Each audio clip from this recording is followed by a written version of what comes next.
जय जय श्री हित हरि वंश सदगुरुदेव भगवान की जय हो। बहुत पहले की बात है, भारतवर्ष की इस पुण्य भूमि में सैनगढ़ नाम की एक राजधानी थी। वहाँ पर दीन सलाह सिंह नाम के एक राजा राज्य करते थे। उनके भतीजे का नाम था अंगद सिंह, जो एक अत्यंत सुंदर, बलवान और पराक्रमी योद्धा थे। इन गुणों के कारण अंगद सिंह को राजा बड़े प्यार की दृष्टि से देखा करते थे और अंगद सिंह भी अपने चाचा की भलाई के लिए प्राणों तक की बाजी लगा देने को सदा तैयार रहते थे। परंतु जहां अंगद सिंह में इतने गुण विद्यमान थे, वहीं उनमें एक बड़ा भारी दोष भी था। वे बड़े ही विषयों में आसक्त रहते थे तथा अपना सारा समय खेल तमाशे और आमोद प्रमोद में ही बिताना चाहते थे। देवयोग से उनका विवाह एक अत्यंत सद्गुणवती, सुशीला, सती, साध्वी और हरि भक्ति प्रायणा स्त्री के साथ हो गया था। वह प्रत्यक्षण अपने पतिदेव की चित्तवृत्तियों को भगवत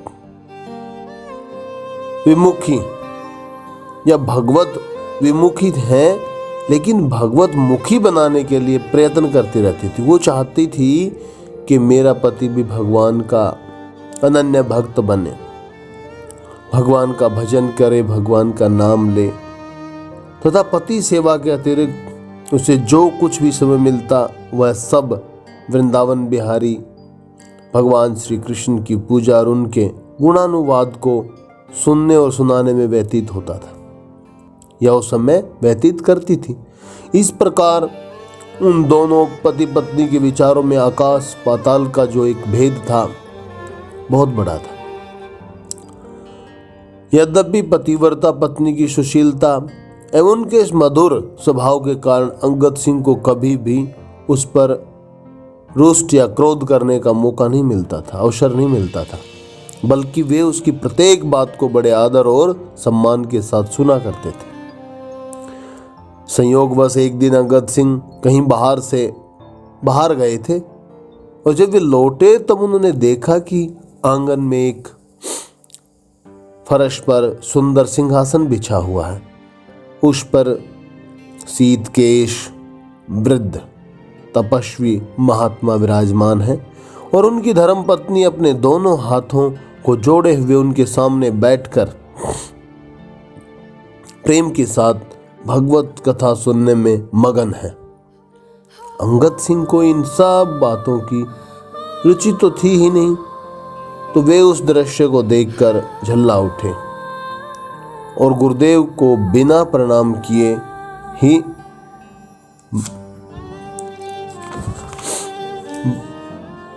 बकझक करते हुए किसी दूसरे काम में जा लगे। अंगद सिंह के इस अविनय और अनीतिपूर्ण व्यवहार को देखकर भी क्षमाशील और माना अपमान और समान समझने वाले गुरुदेव को कोई क्रोध तो आया ही नहीं, परंतु उन्होंने सोचा कि इस प्रकार हरि कथा का अपमान सही नहीं है, इसलिए वे वहां से उठकर चल दिए। अंगद सिंह की पत्नी ने प्रार्थना की, परंतु उन्होंने एक भी नहीं सुनी। उसके कहने पर रुकना उचित नहीं समझा। इस पर अंगद सिंह की पत्नी को बड़ा पश्चाताप हुआ। वह मूर्छित होकर गिर पड़ी। जब उसे कुछ होश आया तब उसने अपने पतिदेव को सामने खड़े देखा। देखते ही वह उनके चरणों से लिपट गई और आंसुओं की अविरल धारा बहाते हुए रुद्ध कंठ से कहा, प्राणनाथ, आज आपने क्या किया? गुरुदेव के अपमान से बढ़कर इस जगत में कोई जघन्य पाप कर्म नहीं। आपने गुरुदेव के रूप में उस ललित लीलाधाम भगवान का ही अपमान किया है, जो हम दोनों के ही नहीं समस्त विश्व के स्वामी हैं। उन्हीं की अपार दया से हमें यह मनुष्य देह मिला है। अतः हे जीवन धन, अपने इस भयानक अपराध के लिए हृदय में पश्चाताप कीजिए और शीघ्र ही गुरुदेव के घर जाकर उनके श्री चरणों में साष्टांग प्रणाम करके क्षमा मांगिए। और हे नाथ, आज के इस पाप कर्म के प्रायश्चित स्वरूप यह प्रतिज्ञा कीजिए कि आज से आपके द्वारा गुरुदेव का ही नहीं, किसी भी साधु संत का अपमान नहीं होगा। यही साधु संत साक्षात भगवत स्वरूप है। भगवान का ही स्वरूप समझकर सदैव इनका सम्मान कीजिए, ऐसा प्रण ले लीजिए आज से। अंगद सिंह की पत्नी ने ऐसे अपने पति को बार बार संतों का सम्मान करने को लिए प्रेरित करना चाहा और उनका महत्व भी बताया। अंगद सिंह जी अपनी प्राण प्रिया पत्नी की दशा देखकर पहले ही अवाक हो गए थे। उन्होंने उसके अनुरोध को बड़े ध्यान के साथ सुना और सुनते ही उनकी विचारधारा बदल गई। उन्हें अपने कर्म पर बड़ा ही पश्चाताप होने लगा। अंत में उन्होंने अपनी पत्नी को उठाया और उससे आश्वासन देते हुए बड़े प्रेम के साथ कहा, प्रिय क्षमा करो, अब मेरी आंखें खुल गई हैं, अब मुझसे ऐसा अपराध कभी नहीं होगा। मैं अभी जाकर गुरुदेव से क्षमा भिक्षा मांगाता हूँ। जो अंगद सिंह ने किया ऐसे हर व्यक्ति को करना चाहिए, ना कि अहम में एक संत का अपमान करना जरूरी समझना वो सही नहीं है। ऐसे अपराध को मान लेना चाहिए और उसका पश्चाताप प्रायश्चित करना चाहिए, वही जीव के लिए लाभकारी है। अभी जाकर मैं गुरुदेव से क्षमा भिक्षा मांग आता हूँ और तुम्हारे सामने शपथ पूर्वक प्रतिज्ञा करता हूँ कि आज से मेरा समय साधु संतों की सेवा में ही बीतेगा। अंगद सिंह की इस अनुकूल वचन को सुनकर उनकी स्त्री को बड़ी प्रसन्नता हुई। वह मन ही मन भगवान की अपार अनुकंपा, अपार कृपा के लिए धन्यवाद करने लगी, प्रभु का गुणगान करने लगी। अंगद सिंह गुरुदेव के घर गए और उनको प्रसन्न करके अपने घर ले आए, प्रायश्चित करके, माफी मांग करके। ये तो पहले भी प्रसन्न थे। अंगद सिंह का मन बदलने के लिए ये कृपापूर्ण लीला किए हुए थे। संत तो होते ही निर्बल हैं, संत भगवान तो होते ही कृपा के लिए हैं, वो जीव से कभी रुष्ट हो ही नहीं सकते। अंगद सिंह की स्त्री के आनंद का अब कोई पार नहीं था। वह जिस बात के लिए प्रतिपल भगवान से प्रार्थना किया करती थी, वही सब प्रकार से पूर्ण हो गई। उसने अपनी तरसती हुई आंखों से देखा कि उसके प्राणनाथ अब उसके साथ ही अपना सारा समय सत्संग तथा भगवान के चिंतन में व्यतीत करने लगे। उनकी बुद्धि भी गंगा जल के समान विमल और विवेकशील बन गई, यहाँ तक कि वे भगवान श्री कृष्ण के दर्शनार्थ उसी प्रकार व्याकुल हो उठे जैसे प्रचंड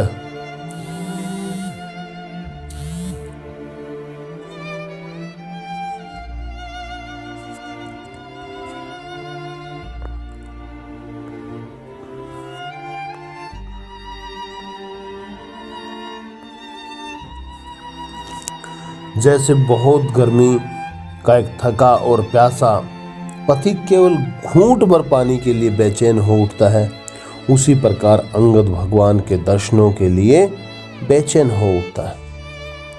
किंतु भगवान भी तो बड़े लीलामय हैं। वे अपने भक्तों को पहले खूब परखते हैं और खूब तपा लेने के बाद तब कहीं अपना दर्शन देते हैं। वे अपने लायक बनाते हैं पहले, क्योंकि हम उस लायक होते नहीं, हमारी भक्ति उस कोटि की होती नहीं। लेकिन भगवान अपने भक्तों को अपनी कृपा से कृतार्थ करते करते धीरे धीरे भगवत मार्ग पर चलाकर और उसको बिल्कुल निर्मल और सहज एक संत के स्वरूप में अपने सामने प्रकट करके तभी उनके ऊपर वो जो दर्शनों की कृपा होती है तभी हो पाती है, तभी वो दर्शन देते हैं। अतः कुछ काल के बाद अंगद सिंह के भगवत प्रेम की परीक्षा का समय आया। सम्राट ने उनके चाचा राजा दीन सलाह सिंह पर चढ़ाई करने की आज्ञा दे दी। सम्राट का एक सूबेदार अपनी फौज के साथ सैनगढ़ पर चढ़ाया। इस समाचार को पाते ही दीन सलाह सिंह के होश उड़ गए। उन्होंने वीरवर अंगद सिंह को बुलाकर कहा, बेटा, आज सैनगढ़ के सम्मान की रक्षा का भार तुम्हारे ही हाथों में है। इस बात को सुनकर अंगद सिंह की भुजाएं फड़क उठी। उन्होंने चाचा के चरणों में प्रणाम किया और अपनी वीरों की टोली को लेकर चाचा के हृदय में एक ढाढ़स बंधाकर वे अपने चुने हुए सिपाहियों के साथ युद्ध क्षेत्र में पहुंच गए। वहां बड़ी घमासान लड़ाई हुई। दोनों ओर से अनेकों सैनिक हताहत हुए, मारे गए, परंतु अंत में विजय रही वीर केसरी अंगद सिंह की, क्योंकि भगवान अपने भक्तों को कभी हारने नहीं देते, हमेशा विजय की पताका उनके ही हिस्से में फहराते हैं। वो अपने भक्त को किसी भी तरह निराश नहीं करते। उन्होंने अपनी तलवार से सूबेदार का सिर काट लिया और सिर काटते ही उनके हाथ में सूबेदार का मुकुट आ गया। उसने देखा कि अनेकों बहुमूल्य हीरे जड़े हुए थे। उनमें एक अनमोल हीरा भी था। उसको देखते ही अंगद सिंह ने निकाल लिया और उसे हाथ में लेकर सोचा कि यह अनमोल हीरा तो भगवान श्री जगन्नाथ जी के ही रतन हार में शोभा पाने के योग्य है। उसके बाद वे अपने बचे हुए बहादुर सिपाहियों के साथ घर लौट आए। सूबेदार का मुकुट राजा के हवाले किया, किंतु उन्होंने उस अनमोल हीरे को भगवान श्री जगन्नाथ जी के लिए अपने पास रख लिया। कुछ समय के पश्चात इस बात की खबर किसी प्रकार राजा को लग गई। वे उस हीरे की अत्यधिक प्रशंसा सुनकर लोभ में पड़ गए। और फिर क्या था, उनकी मति मारी गई। उन्होंने अंगद सिंह का यह व्यवहार मतलब बिल्कुल पसंद नहीं आया। पसंद इसलिए नहीं आया कि लोभ लालच जब तक हृदय में नहीं आता तब तक सब कुछ पसंद आता है। जब कामना, इच्छाएं, वासनाएं हृदय में प्रकाशित हो जाती हैं तो सही भी गलत नजर आता है। इसलिए सद्गुरुदेव भगवान या अन्य जो भी संत भगवान हैं, ये बार बार कहते हैं कि माया से बच के रहो। उन्होंने अंगद सिंह को बुला भेजा और कहा कि तुम्हें उस हीरे को अपने पास रखने का कोई अधिकार नहीं है, तुम उसे अभी मेरे पास दे दो। इस पर अंगद सिंह ने सिर हिलाकर उत्तर दिया, चाचा जी, उस रतन को मैं किसी प्रकार से भी आपको नहीं दे सकता। उसके योग्य आप बिल्कुल नहीं है। उसको तो मैं भगवान श्री जगन्नाथ जी के सुंदर रत्नहार में गुथवाऊंगा। जैसे ही ये सुना कि आप उसके योग्य हो ही नहीं, वे क्रोध में तिलमिला उठे। उन्होंने बड़े बड़े मतलब कड़े स्वर में कहा, ऐसी दुष्टता, यदि तुम उस हीरे को मेरे हवाले नहीं करोगे और मेरी इस आज्ञा का उल्लंघन करोगे और जो गलती तुमने की है मुझसे माफी नहीं मांगी तो मैं जल्द ही इसका मजा तुम्हें चखाऊंगा। अंगद सिंह ने इसका उत्तर विनय पूर्वक किंतु दृढ़ भाव से दिया। उन्होंने कहा, आपकी जैसी इच्छा, परंतु उस हीरे को तो जीते जी मैं आपको दे ही नहीं सकता, क्योंकि वह तो जिसकी वस्तु है उसे समर्पित की जा चुकी है। अब उस पर मेरा कोई अधिकार नहीं है।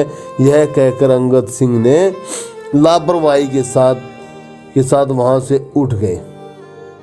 राजा दीनसला सिंह भला उस पराक्रमशील तेजस्वी नवयुवक का क्या कर सकते थे। वे अपना समूह बना लेकर बैठे रहे, ताकते रहे। इसके बाद राजा दीनसला सिंह ने सोचा कि बिना किसी छल का सहारा लिए अंगद सिंह के समर्थ हाथों से उस जवाहर की प्राप्ति कठिन ही नहीं असंभव मालूम होती है। उन्होंने छल कपट, लोभ, लालच और झांट झपट के द्वारा किसी को बहकावे में डालकर उससे अंगद सिंह के भोजन में विष मिलवा दिया। लालच, सब कुछ यही तो कामनी कंचन काया। गुरुदेव बताते हैं कि ये सबसे खतरनाक है। नारी नरक का द्वार, मतलब हर चीज का अलग अलग महत्व है। ऐसी नहीं है कि हर नारी है। वो तो एक गुरुदेव भगवान ने उदाहरण दिया था किसी कथा में, लेकिन नारियां देवियां भी हैं, है नहीं। वो जिनके प्रारब्ध होते हैं, गुरुदेव भगवान कहते हैं ना, जिनके ऊपर कृपा नहीं होती तो बेचारे होते हैं। किसी प्रारब्ध का एक भोग भोगना होता है, इसलिए उनको ऐसी कुछ माताएं होती हैं ना, जिनके प्रारब्ध के माध्यम से ऐसा करना पड़ जाता है, तो दोष नहीं मानते। ऐसे गुरुदेव भगवान कहते हैं कि है तो सभी प्रभु के प्यारे ही हैं, उन्हीं का अंश है सब में, तो इसलिए किसी के ऊपर लांछन, निंदा, दोष लगाना नहीं चाहिए। उसके विष मिलवा दिया और सबसे पहले उन्होंने बड़े प्रेम के साथ अपने भगवान को सभी पदार्थों का भोग लगाया। उसके उपरांत भोजन के लिए तैयार हुए। इतने में भोजन बनाने वाले की बुद्धि पलटी और उसने दौड़कर इनको बता दिया कि इसमें विष है, आप न खाएं। पर अंगद सिंह को इस बात से कोई भय नहीं लगा। उन्होंने बड़े विश्वास के साथ हर रोज की तरह जो कुछ भी हो, मैं विष के भय से भगवान को समर्पित हुए प्रसाद का त्याग नहीं कर सकता। परंतु अब यह प्रसाद विष में नहीं रह गया है, अब तो यह अमृत है, यह कहकर जबरदस्ती उस थाल को छीन कर वे एक बंद कमरे में बड़े चाव से उस सारे के सारे महाप्रसाद को पा गए। परंतु भगवान की कृपा से उस विष का भोजन में कोई असर अंगद सिंह के शरीर पर नहीं डाल सका और न पड़ा, क्योंकि हरि प्रसाद हो जाने के बाद वह विष में भोजन रहा ही नहीं। वो तो अमृत हो गया था, महाप्रसाद बन गया था, और अमृत विष नहीं बन सकता। बल्कि उस महाप्रसाद से तो उल्टे अंगद सिंह के शरीर के रहे सहे रोग भी सदा के लिए दूर हो गए। इस घटना के बाद अंगद सिंह ने विचार किया कि अब सैनगढ़ में उनका रहना बिल्कुल ठीक नहीं है, क्योंकि जहाँ का राजा ही इतना लालची और भगवत विमुख हो, वहाँ का वातावरण उनके लिए अब हितकारी हो ही नहीं सकता। बस उन्होंने पुरी में ही जाकर भगवान श्री जगन्नाथ जी को वह हीरा समर्पित करने का निश्चय कर लिया। और अचानक एक दिन वे अपने नियमानुसार घर से निकल ही पड़े, किंतु अभी वे घर से 2-3 कोस से अधिक नहीं गए होंगे कि राजा दीन सलाह सिंह के कानों में भनक पड़ गई। उन्होंने तुरंत अपने सिपाहियों को बुलवाया और आज्ञा दी कि चाहे जिस प्रकार हो, तुम लोग अंगद सिंह से वह हीरा छीन कर अवश्य लाओ। सिपाही सुनते ही अपने अपने हथियारों से लैस होकर दौड़ पड़े। अंगद सिंह को भला इसकी क्या खबर थी। अंगद सिंह तो अपने प्रभु, अपने ईश्वर, अपने इष्ट का नाम धुन, जो एक धुनी रमा रखी थी, बना रखी थी नाम की, वो लेते हुए गुनगुनाते हुए चले जा रहे थे बेशुद्ध होकर। वे नहीं जानते थे कि पीछे से कोई एक और लीला हो रही है। वे एक जगह डेरा डालकर भगवान के ध्यान में बैठ गए। तब तक पता लगाते लगाते दीन सलाह की फौज भी उनके पास पहुंच गई। सिपाहियों ने अंगद सिंह को ललकारा और कहा कि यदि आप अपने प्राणों की रक्षा चाहते हैं तो उस हीरे को हमें दे दीजिए, नहीं तो उसके बदले में आपका सिर हम काट कर महाराजा के हवाले कर देंगे। उनकी यही आज्ञा है। अंगद सिंह ने विवशता देखकर उस हीरे को हाथ में लिया और भगवान श्री जगन्नाथ जी से प्रार्थना की कि नाथ, मेरे जीते जी ये हीरा राजा कैसे ले सकते हैं। इस समय और कोई वश न देखकर मैं यहीं से इस हीरे को आपकी सेवा में भेंट करता हूँ। यह कहकर उन्होंने सामने के एक गहरे जलाशय में उसे अनमोल हीरे को फेंक दिया। सिपाही ये देखकर अवाक रह गए, चौंक गए। उनके ऊपर अंगद सिंह जी के इस त्याग का बड़ा प्रभाव पड़ा। वे उल्टे पैर वहां से लौट गए और राजा के पास जाकर उन्होंने सारा वृतांत सुना दिया, सारा हाल सुना दिया। राजा भी इस बात को सुनकर आश्चर्यचकित हो गया, किंतु फिर भी लोभ ने उसका पीछा नहीं छोड़ा। वे अपने सिपाहियों को साथ लेकर उस तालाब के पास गए। उन्होंने तरह तरह के उपायों से तालाब को छान डाला, परंतु उस हीरे का कहीं पता नहीं चला। वह वहां हो तब न पता चले। वो तो जिसको अर्पण होना था हो चुका था, जिसको वो भेंट करना था भेंट हो चुका था, और वो उन दीनदयाल भगवान श्री जगन्नाथ जी के पास पहुंच भी गया था। अंत में राजा लाचार और लज्जित होकर वे अपनी राजधानी को लौट गया। इधर उसी रात को भगवान ने सोपन में अपने परम प्रिय भक्त अंगद को कहा, प्यारे अंगद, तुमने विवश होकर जिस अनमोल रत्न को मेरे लिए उस गहरे जलाशय में फेंका था, उसको मैंने इतनी दूरी से ही स्वीकार कर लिया है। इस समय वह हीरा तुम्हारे इच्छानुसार मेरे रत्नहार में सुशोभित हो रहा है। तुम जल्द ही नीलाचल पर पहुंचो और मेरा प्रत्यक्ष दर्शन करके अपनी मनोकामना को पूरा करो। इस सुखमय और सुहाने सौपन से जागने के बाद अंगद सिंह जी की प्रसन्नता का कोई पारावार न रहा। खुश मिजाज रहे, अधरों में मुस्कान थी। ये बार बार अपने सौभाग्य की सराहना करने लगे। पूरी पहुंचने में उन्हें देर नहीं लगी। वहां पहुंचकर उन्होंने भक्त बलिहारी भगवान के प्रत्यक्ष दर्शन किए। उनकी भाग्यशीला आंखों ने प्रत्यक्ष देखा कि उनके पास का वह अनमोल रत्न भगवान के हृदय पर रत्नहार में सुशोभित हो रहा है, शोभा पा रहा है, चमक रहा था। और भगवान अपनी दिव्य मुस्कुराहट के साथ स्नेहपूर्ण प्रेमपूर्ण नेत्रों से आंख फाड़ कर अंगद सिंह जी को देख रहे थे। अंगद सिंह जी ने भी आंखें फाड़ कर भगवान की उस रूप माधुरी का पान किया और उनकी पूजा तथा प्रार्थना की। इसके बाद तो पुरी के कण कण में उनकी इतनी ममता हो गई कि उन्होंने सदा उसी की पवित्र गोद में रहने का विचार कर लिया और वहीं रहकर वे विद्याभ्यास तथा साधु संतों की सेवा करने लगे और पिछली सारी घटनाओं को भूल से गए। कुछ दिनों के उपरांत इन सारी बातों का पता दीनसला सिंह को चल गया। फिर तो वे बड़े ही विस्मय में पढ़कर अपनी करनी पर लज्जित से हो गए। उन्होंने सोचा कि मेरे ही कारण महात्मा अंगद सिंह को इतने कष्ट उठाने पड़े, पर अब उनकी कृपा से वंचित रहने में मेरा कल्याण कदापि नहीं है। यह सोचकर बहुत ही जल्दी दीन सलाह सिंह ने पुरी की यात्रा कर दी।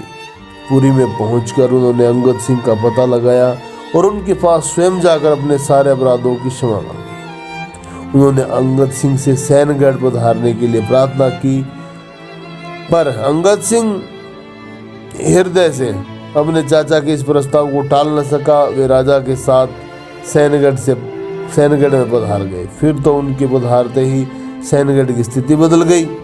वहां राम राज्य हो गया। राजा दीनसला सिंह भी उनके सत्संग से भगवान के परम भक्त बन गए। उन्होंने अपने को और अपने सारे घर को भक्तराज अंगद सिंह के हवाले कर दिया और स्वयं साधु संतों की सेवा तथा अपनी प्रजा को भगवान के विविध विग्रह मानकर उनकी भलाई के कार्यों में लगे रहने लगे। उनकी दिनचर्या ही बदल गई। ऐसे संत भगवान और ऐसा उनका पावन चरित्र। जय जय श्री हरिवंश।